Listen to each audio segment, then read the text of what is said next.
এবার কলকাতাতেই দেখতে পাবেন ম্যানগ্রোভের জঙ্গল। দ্বিতীয় হুগলি সেতুর থেকে প্রিন্সেপ ঘাট অবধি গঙ্গার ধারে বসানো হচ্ছে এই ম্যানগ্রোভ গাছ। কী কারণে বসানো হচ্ছে এই ম্যানগ্রোভ গাছ আসুন জেনে নিই। এই ম্যানগ্রোভের যে রুট সেটা একটা আমাদের জালের মতন তৈরি করে এবং চট করে যত বড়ই ঝড় আসুক বা সাইক্লোন আসুক ম্যানগ্রোভকে কিন্তু উপড়ে ফেলতে পারে না। আমরা এর আগেও দেখেছি যে আমফান বলুন বা রেমাল বলুন, ডানা বলুন, ইয়াস বলুন, এগুলো কিন্তু মেনলি সুন্দরবনের আমাদের এই ম্যানগ্রোভের বেরিয়ার থাকার জন্য কিন্তু এই ঝড়টাকে অনেকটা পরিমাণে আটকে দিয়েছে, ক্ষয়ক্ষতি অনেকটা কমে গেছে। সেই জন্যই আমরা এখানে পরীক্ষামূলকভাবে বসিয়েছি। এখন আমরা দেখি এটা কীরকম হয়। আমরা পুরো গঙ্গার ধার ধরেই আপাতত বসাচ্ছি। এখনও পর্যন্ত আমাদের 750 ম্যানগ্রোভ বসানো হয়েছে। কাঁকড়া, বাইন, সুন্দরী এই ধরনের প্রজাতি বসানো হয়েছে। ইচ্ছে আছে আমরা গঙ্গার ধারটা পুরো কভার করব, দেখা যাক তারপরে, কারণ এই আমরা সবে স্টার্ট করেছি। এখন দিনে দুবার আমরা প্রথমের দিকে জল দিচ্ছিলাম, এখন একবার দিচ্ছি এবং গাছের গ্রোথ মোটামুটি ভালো। কারণ আমরা একটা জিনিস ভুললে চলবে না, ম্যানগ্রোভ কিন্তু লবণাক্ত মাটিতে ভালো হয়।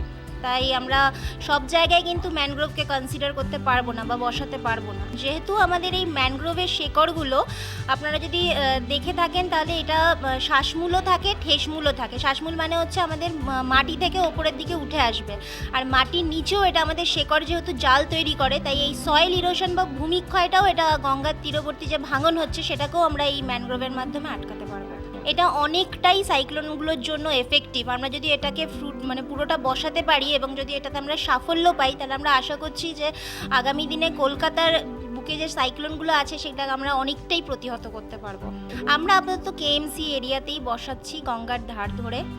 তারপরে দেখা যাক পরবর্তী যদি আমরা সাফল্য পাই। আশা করছি সাফল্য পাবোই, কারণ যে কটা আমরা বসিয়েছি মার্চ মাসে সেগুলোর গ্রোথ রেট খুবই ভালো। গঙ্গার জলে কিছুদিন আগেই আমি পরীক্ষার মাধ্যমে দেখেওছি যে প্রচুর ঘাটগুলোতে প্রচুরভাবে লবণাক্ততা বৃদ্ধি পেয়েছে।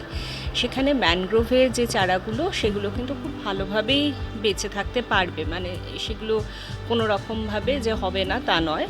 কারণ এর আগে ব্যারাকপুর অঞ্চলেতেও লাগানো হয়েছে, সেখানে বেঁচেছে এবং সেখানে প্রায় 350টা স্পিসিসকে কিন্তু সে বাঁচানো গেছে ম্যানগ্রোভসে। এবার গুরুত্বপূর্ণ যে বিষয়টা সেটা হচ্ছে ম্যানগ্রোভই কেন। কারণ ম্যানগ্রোভ যেটা থাকে সেটা হচ্ছে মাটিকে খুব শক্ত করে আঁকড়ে ধরে রাখতে পারে। সুতরাং মাটির যে ক্ষয় রোধটা যেটা আমরা করতে চাইছি এটা একটা নেচার বেসড সলিউশনস। সবসময় আমরা কোনো জিনিসকে কনক্রিট দিয়ে আটকে দিলেই যে সেটা ভালো থাকবে তা নয়। কারণ কনক্রিটটা দিয়ে যখন আটকাচ্ছি সেটা কিন্তু একটা যে কোনো নদী বা সমস্ত কিছু একটা অভিঘাত সৃষ্টি করে, এবং সেখানেতে যখন আমরা একটা গাছ করছি সেই গাছের কিন্তু যে রুটটা থাকে, শিকড়গুলো থাকে, সেখানে একটা জৈব বৈচিত্র্য ন্যাচারালি তৈরি হয়। এবং এই যে আমরা দেখতে পাচ্ছি যে বিভিন্ন জায়গায় জলের মধ্যে সেটা দূষণের কারণে বহু মাছ হারিয়ে যাচ্ছে। আজকে কিন্তু এই গাছগুলোকে বসালে তার মধ্যে এই শিকড়ের কাছাকাছি একটা সুন্দর বায়োডাইভার্সিটিও ম্যানগ্রোভস অরণ্যগুলোতে তৈরি হতে দেখা গেছে, এবং সেটা আমাদের জলের কাঁকড়া, বিভিন্ন মাছ সেই জৈব বৈচিত্র্যটাকেও যেমন ধরে রাখবে, তার সাথে সাথে এটা একটা কিন্তু ডাবল লেয়ার প্রজেক্টস বলা যায়, যে যেখান থেকে আমরা এই বায়োডাইভার্সিটিটাকেও মেনটেন করতে পারবো, এবং তার সাথে সাথে কিন্তু এটা একটা শক্ত একটা বেড়া হিসাবে কাজ করবে, যেটা আমাদের যে কোনো ঝড়, ঘূর্ণিঝড়, আমরা বহুভাবে এটা পরীক্ষিত এর আগেও যে সুন্দরবন অঞ্চলে কিন্তু এই ধরনের ম্যানগ্রোভসই এই বড় বড় আইলাকে সামলেছে, এবং সেই ঝড়ের যে গতিবেগটা থাকে সেইটাকে কিন্তু আলটিমেটলি ম্যানগ্রোভস কি পারে প্রতিহত করতে।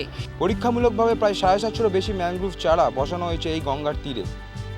বিশেষজ্ঞরা মনে করছেন যে কলকাতাকে বাঁচাবে ঝড়ের কবলের থেকে এই ম্যানগ্রোভ চারা। অন্যদিকে ভূমিধসেরও সম্ভাবনা অনেকটাই কমবে।